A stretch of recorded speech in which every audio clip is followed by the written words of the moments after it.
Hey guys, today I'm going to spend a fair bit of time running through this legendary amp. Pretty much my favourite amp of all time is the Bogner Ecstasy. Absolutely love it.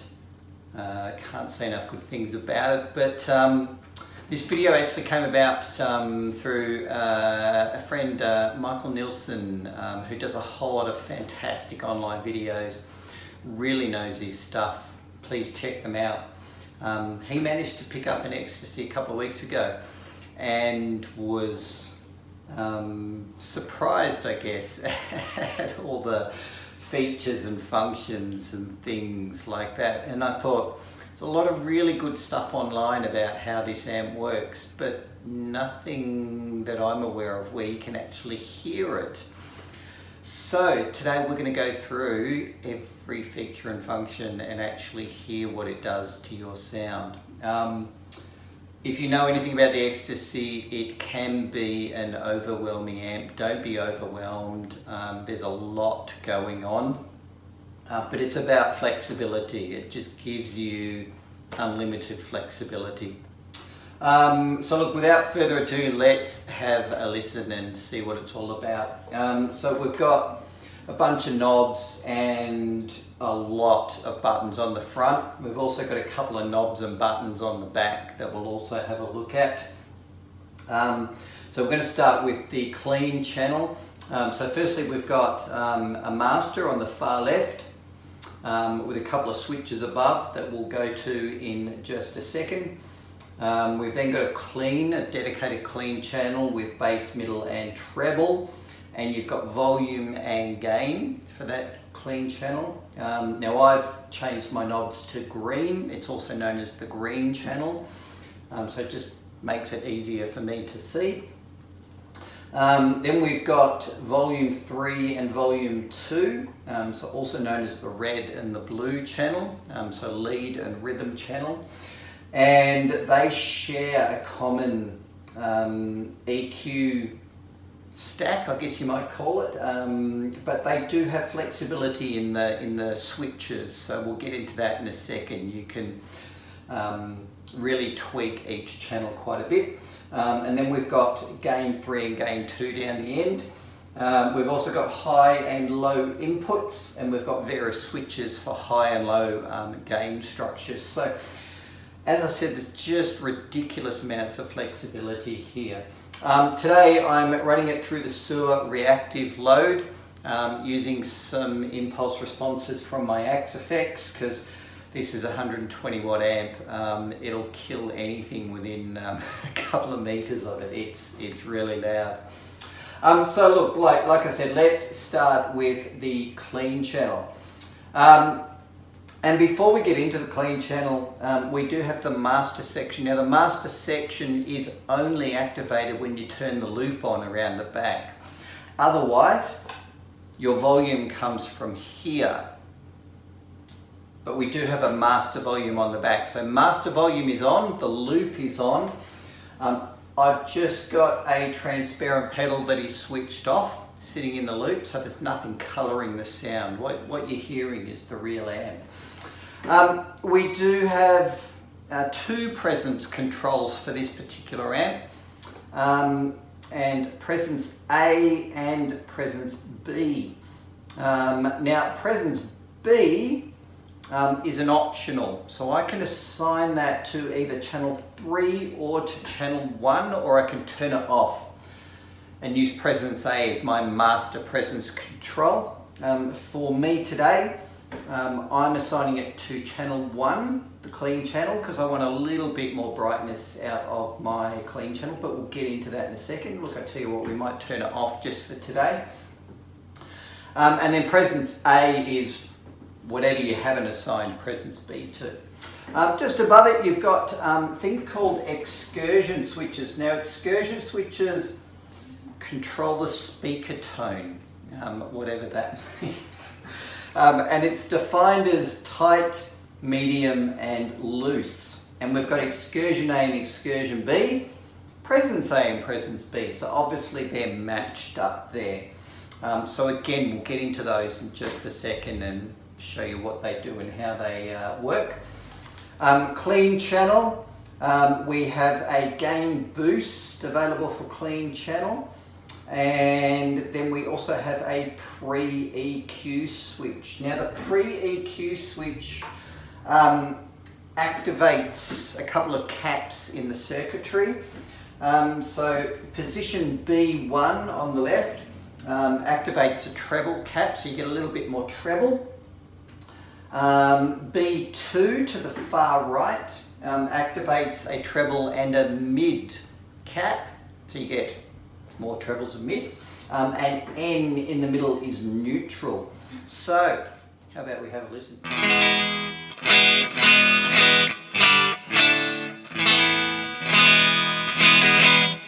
So I'm going to start with the pre-EQ switch to N.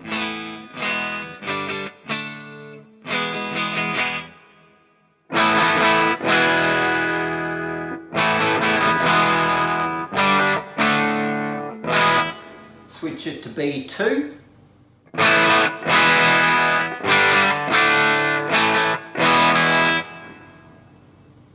And switch it to B1.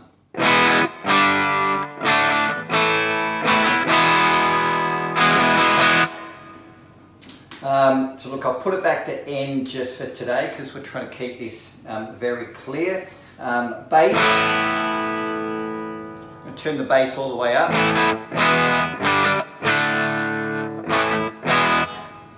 And the middle all the way up.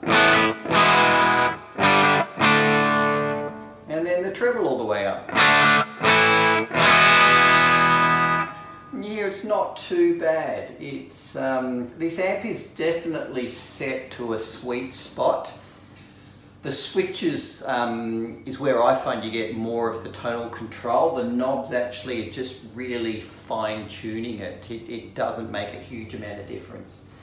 The gain I do find personally actually varies quite a bit on some of the older and some of the newer amps. So you hear I'm already getting a little bit of clippage there, a little bit of gain, and the gain isn't that high. Yes, I'm using a guitar with humbuckers, but I'm still getting a little bit of break up there.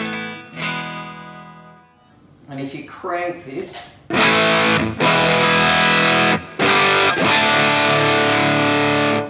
know, that's quite amazing for a clean channel. So anyway, that's the clean channel. Like I said, we're just going to take a second to go back to the master section here. So currently we're on excursion A, we're on presence A.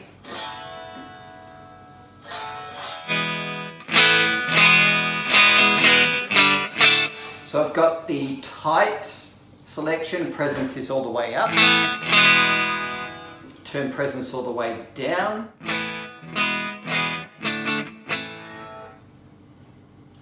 I might leave it around about 12 o'clock. I'll switch to the loose now. And you notice there's a little bit more volume. And then we've got the M, which is, what's it called again? Medium, yeah.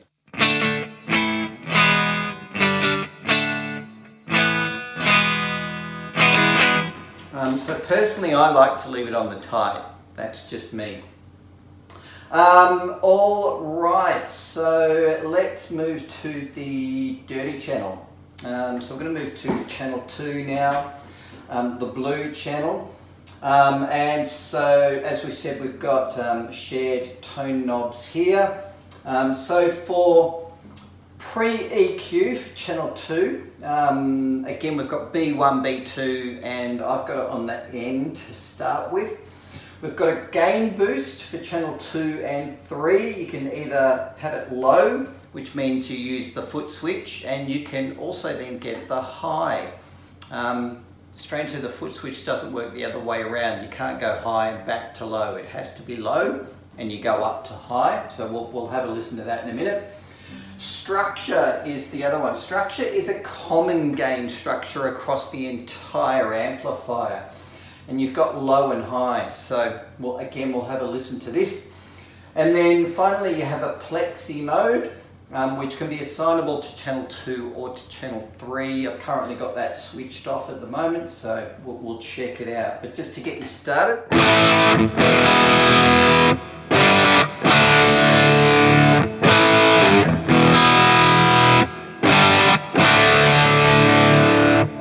So, pre-EQ, let's start with that. Let's have a listen to B2.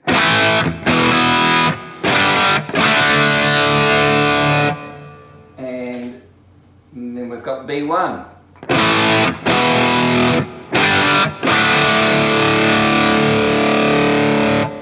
All of those are pretty usable. I'm going to leave it on N just for now again. As we said, we've got the gain boost, which is activated off the foot pedal. So remember, this is still, we call this low gain mode. And now I'll activate the foot pedal. There's definitely a noticeable increase in gain. Again, I come back to the point about flexibility.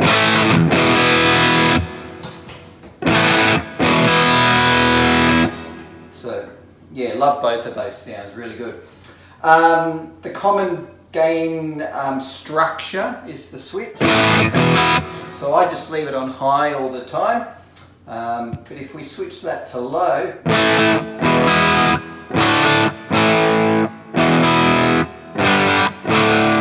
again you notice there's definitely an impact there. I wonder what happens if we hit the boost switch.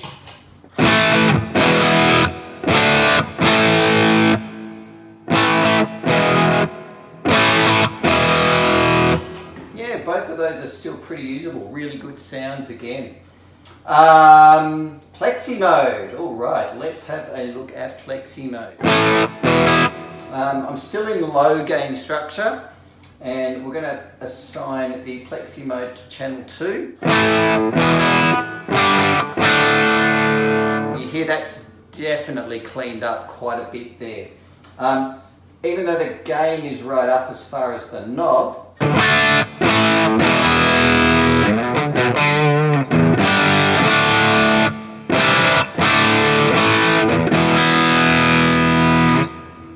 you definitely got some really nice clarity there.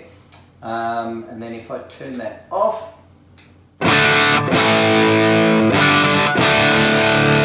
it goes back to being a little bit more of a modern amp. So that is where we're at. So that brings us to the third channel. So third channel is obviously the lead channel. Let's see what we have here.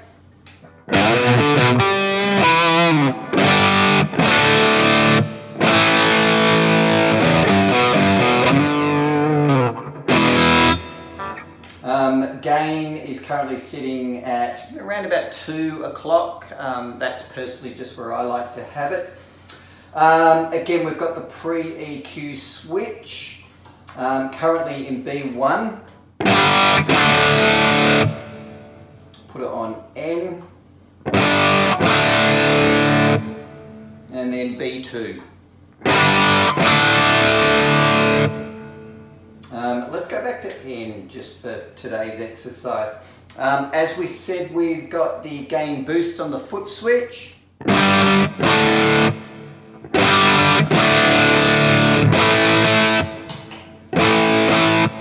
yeah, again, there's definitely a noticeable difference there, which is really, really nice.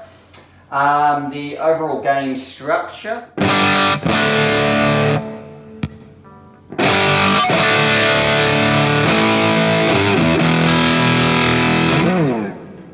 Definitely noticeable. I'm going to put that back to low, and we're going to go plexi mode in the red channel.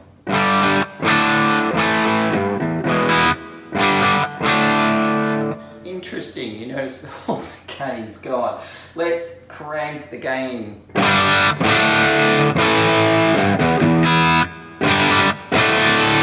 Let's add the boost. And then add the structure.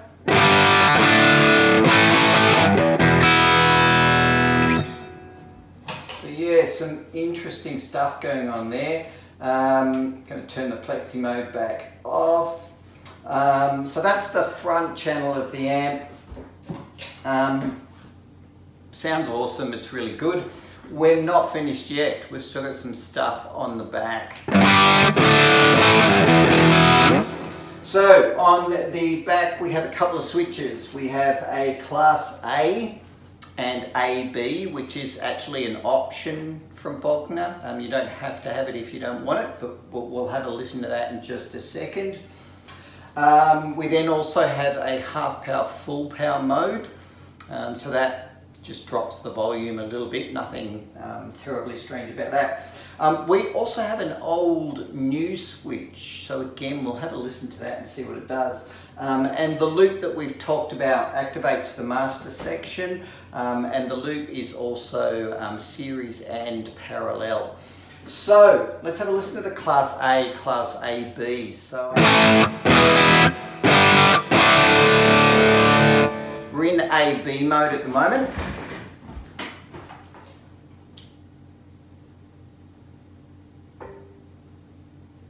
And I've got to find it. There it is. So we're in Class A mode now.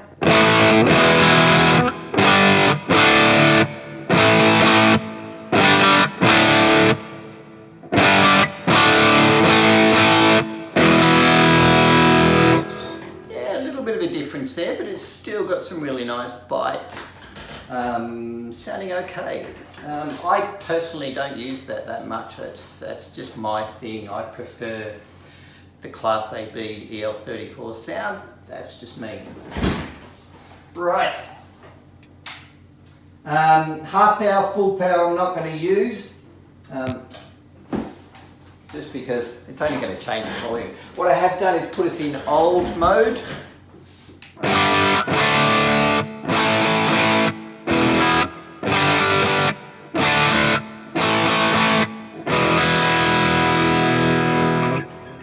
Interesting, not quite so much of a difference as I expected. Oh look, honestly I think you've got the old stuff on the front, you know, the plexi and the gain boosts really get you into that old sort of territory. So that's the old and the new. The loop, as I said, is series or parallel. So there we go. Hopefully that gives you a little bit more of an insight into the Ecstasy and what all of these things do. It's an awesome amp. Can't say enough good things about it, but spend some really good time with it. It'll take you at least a couple of weeks, possibly even a couple of months to tweak your sound to get where you want it to, just because of the endless options and a lot of the interdependencies between the options. So if you change this, it then impacts that, or if you change this, you also need to think about that. So yeah, just take a lot of good time, take some time. The other friendly tip is cabinets, 4x12s. It loves 4x12s. It was really designed with that in mind. So get yourself a really nice cabinet, preferably with V30s or 25 watt greenbacks, something like that, you know. Respect the amp. The amp is really great, really good.